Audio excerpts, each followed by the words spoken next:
नाज़रीन अस्सलाम वालेकुम, आदाब। मैं मरीम फातिमा, तेलंगाना न्यूज़ टुडे में आप सभी का खैर मक़दम है। आइए नज़र डालते हैं आज की अहम सुर्खियों पर एक नज़र। कांग्रेस लीडर मधु गौड़ याशिकी के खिलाफ गांधी भवन में पोस्टर।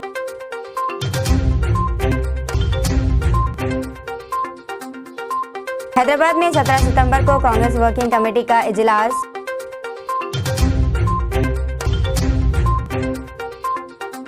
चोर रकम के साथ एटीएम मशीन भी उठा ले गए, तेलंगाना में चौंका देने वाला वाकया।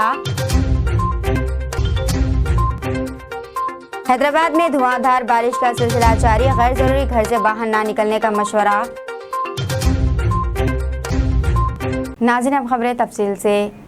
हैदराबाद में धुआंधार बारिश का सिलसिला जारी है, गैर जरूरी घर से बाहर ना निकलने का मशवरा। शुमाल मगरबी खलीज बंगाल में हवा के कम दबाव का इलाका बना हुआ है, जिसके असर से रियासत भर में बारिश का सिलसिला जारी है। ग्रेटर हैदराबाद में बारिश हो रही है। पीर की सुबह से वक्फे से धुआंधार बारिश हो रही है और आसमान पर गहरे बादल छाए हुए हैं। डायरेक्टर महकमा मौसमियात नागर तन्ना ने शहर हैदराबाद के लिए हाई अलर्ट का ऐलान किया है। इसी दौरान GHMC ने शदीद बारिश के पेश नज़र हैदराबाद की आवाम को वार्निंग जारी की है कि और मशवरा दिया है कि अगर ज़रूर हो तो बाहर आए, वरना घर से बाहर ना निकले।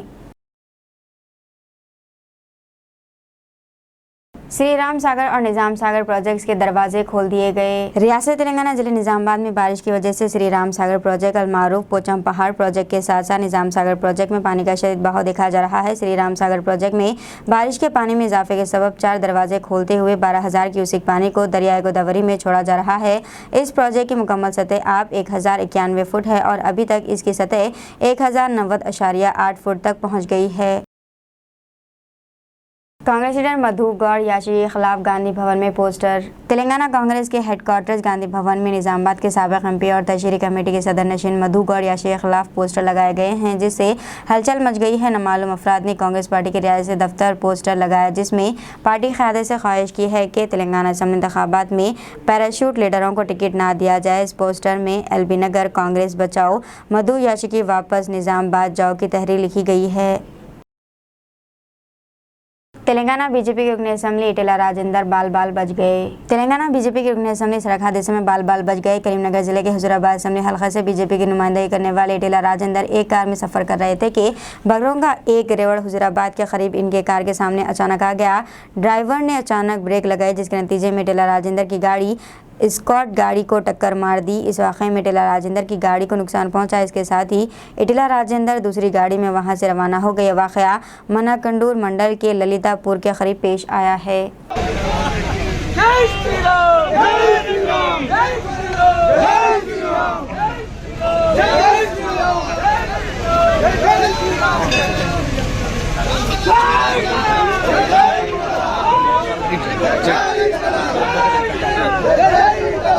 ఇక్కడ నీళ్ళు ఇక్కడ ఈయనే లోపల మళ్ళా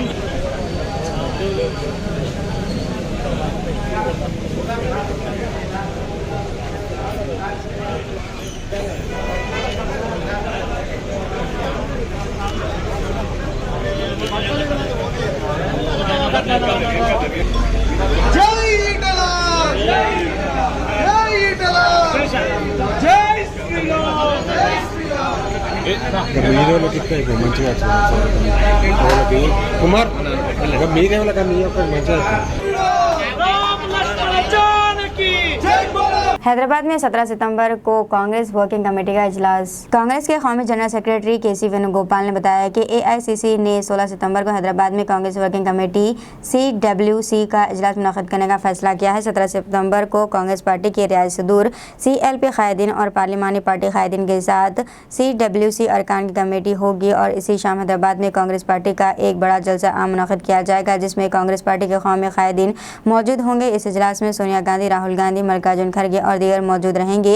18 सितंबर से कांग्रेस कायदीन BRS हुकूमत की नाकामियों पर कांग्रेस 5 जमानती और चार्जशीट के साथ रियासत के तमाम हलकों में घर घर मुहिम चलाएगी।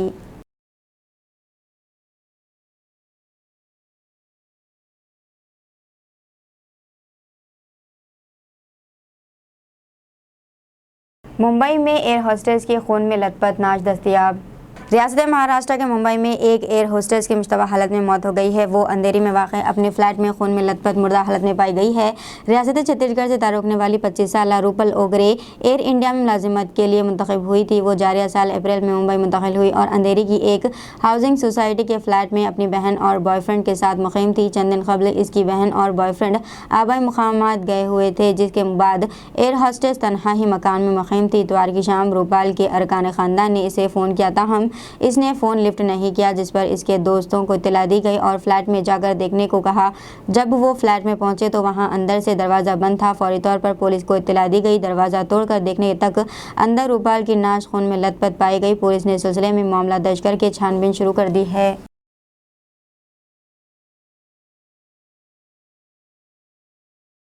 चोर रकम के साथ एटीएम मशीन भी उठा ले गए। तेलंगाना में चौंका देने वाला वाक़या। अभी तक आपने एटीएम मशीनों में चोरी के वाक़यात तो सुने होंगे, लेकिन आपको ये जानकर ताज्जुब होगा कि चोर रकम के साथ एटीएम मशीन भी उठा ले गई है। अजीब व गरीब वाक़या रियासत तेलंगाना के ज़िले नागर कर्नूल में पेश आया। ज़रा के मुताबिक पेद्दाकुत्ता पल्ली में हफ्ते की रात ज़बरदस्त बारिश हो रही थी, जिसकी वजह से आधी रात तक बर्क़ सरबराही बंद हो गई थी। इस मौके का फ़ायदा उठाते हुए चोरों ने बस स्टैंड चौराहे के करीब वाक़ इंडिया वन के एटीएम मशीन पर नज़र डाली। पहले इन्होंने CCTV कैमरों के वायर काट दिए। इसके बाद आहनी सलाखों की मदद से शटर ऊपर उठाकर एटीएम मशीन ही उठाकर ले गए। इतवार की सुबह जब लोग वहां पहुंचे तो इन्हें वहां एटीएम मशीन ही नजर नहीं आया। वो चौंक गए। इस एटीएम मशीन के निगरानकार स्वामी ने पुलिस से इस सिलसिले में शिकायत की है। मालूम हुआ है कि एटीएम में 5 था 6 लाख रुपए हो सकते हैं। पुलिस ने इस मामले में केस दर्ज करके छानबीन शुरू कर दी है।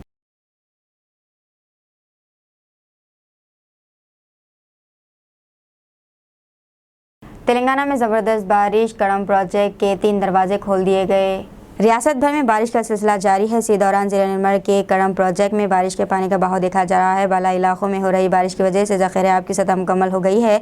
पानी 700 फुट तक पहुंच गया है। इस वक्त बाला इलाकों से 13,320 क्यूसिक पानी प्रोजेक्ट में दाखिल हो रहा है, जिसकी वजह से प्रोजेक्ट की सतह अब 696 तक पहुँच गई है। ज़ख़ीरे आब की सतह अब मुकम्मल होने पर अहदेदारों ने 3 गेट खोल दिए और 29,889 क्यूसिक पानी नशेबी इलाकों में छोड़ा जा रहा है। तेलंगाना के करीमनगर ज़िले में रेंज की मौजूदगी से सनसनी फैल गई। तेलंगाना के करीमनगर ज़िले के गन्नी रुवेरा मंडल मुस्तखर में रेंज की मौजूदगी से मुकामी अवाम में सनसनी फैल गई है। ये रेंज कल शब देखा गया। मुकामी अफराद का कहना है कि पिछले 2 रास्तों से ये रेंज इलाके में रात के औकात में नज़र आ रहा है। मुकामी अफराद ने बताया कि तहसीलदार के दफ्तर के करीब ये रेंज कल शब नज़र आया। इस जंगली जानवर को देखने वाले मुकामी अफराद में सनसनी दौड़ गई है। बाज़ अफराद ने इसकी वीडियोज़ और तस्वीर को अपने कैमरे में कैद कर लिया और देखते ही देखते ये वीडियोज़ और तस्वीर सोशल मीडिया पर बहुत तेज़ी के साथ वायरल हो रहे हैं। उड़ीसा में अंदरून 2 घंटे 61,000 बिजलियां गिरने के वाक़यात में 12 अफराद हलाक हो गए। रियासत उड़ीसा में अंदरून 2 घंटे 61,000 बिजलियां गिरने के वाक़यात पेश आए हैं, जिसमें 12 अफराद की मौत हो गई है। State special relief commissioner Satyabrata Sahu ने यह बात बताई। इन्होंने कहा कि रियासत भर में हो रही बारिश की वजह से कई मुकामात पर बिजलियां गिरने के वाक़यात पेश आए। इन्होंने कहा है कि हफ्ते के दिन 2 घंटों के अंदर 61,000 बिजलियां गिरने के वाक़यात पेश आए हैं, जिसमें 12 अफराद की मौत हो गई, जबकि 14 अफराद ज़ख्मी हो गए हैं।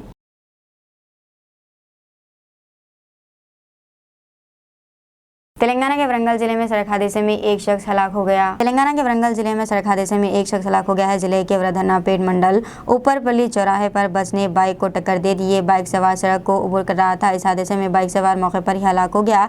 कंडक्टर ने बताया कि हादसे के वक्त बस में तकरीबन 30 मुसाफिर सवार थे। पुलिस ने बताया कि लाश को पोस्टमार्टम के लिए वरधन्नापेट के सरकारी अस्पताल मुंतकिल कर दिया गया है।